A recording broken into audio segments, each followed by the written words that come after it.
Hi everyone, welcome back. കഴിഞ്ഞ ദിവസം പിഷാരടിയുടെ ഒരു പ്രോഗ്രാമിൽ പിഷാരടി പറഞ്ഞ ചില വാക്കുകൾ ട്രെൻഡിങ് ആയിരുന്നു. ഞാൻ ഈ പുറകിലിരിക്കുന്ന ട്രോഫികളുടെ എണ്ണം ഒന്ന് എണ്ണി നോക്കി. ഒരുപാടുണ്ട്. ഒരുപാട് ആഗ്രഹത്തോടെ കുട്ടികൾ പഠിച്ച് അത് വാങ്ങാൻ വേണ്ടി വന്നിരിക്കുന്നവരാണ്.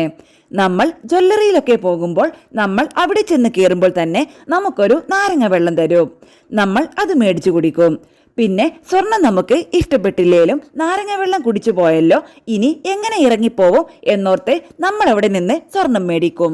ഇതൊരു ബാധ്യതയാണ്.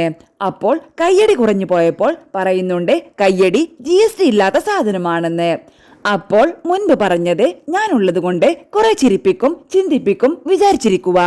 ഞാൻ വിദ്യാഭ്യാസത്തെക്കുറിച്ചും ആഗോളതാപനത്തെക്കുറിച്ചും ആധുനിക കാലത്തെക്കുറിച്ചും സംസാരിക്കാനാണ് വന്നത്. ചില ക്ഷണങ്ങൾ സ്വീകരിക്കുന്നത് അവർ നമ്മുടെ പേരിൽ ഒരു ആധിപത്യം സ്ഥാപിച്ചിരിക്കുന്നു. അതൊരു സ്നേഹാധിപത്യമാണ്. നമ്മുടെ മുന്നിൽ ആളുകൾ സന്തോഷത്തോടെ ഇരിക്കുക എന്നുള്ളത് ഭയങ്കര ഭാഗ്യമാണ്. പ്രത്യേകിച്ച് കുട്ടികൾ സന്തോഷിക്കുന്ന സ്ഥലത്ത് എത്തുക എന്ന് പറയുന്നത് അതിനേക്കാൾ വലിയ ഭാഗ്യമാണ്. അതിന് എന്നെ ക്ഷണിച്ചതിന് ഓരോരുത്തരോടും നന്ദിയുണ്ട്. നമ്മൾ ചെറുതായിരുന്നപ്പോൾ നമ്മളെ വീട്ടിലുള്ളവർ അന്ന് അടുത്തുള്ള കടയിൽ പോയി എന്തെങ്കിലും വാങ്ങിച്ചു കൊണ്ടുവാ എന്നെങ്കിലും പറയും. ഇന്നൊരു പക്ഷേ കടയിൽ പോകണമെന്നൊന്നും ആവശ്യപ്പെടാറില്ല. പഠിക്കുക. ഭൂരിപക്ഷം കുട്ടികളും പഠിക്കുക. അവർ 2-3 വയസ്സിൽ തുടങ്ങുന്ന പഠനം.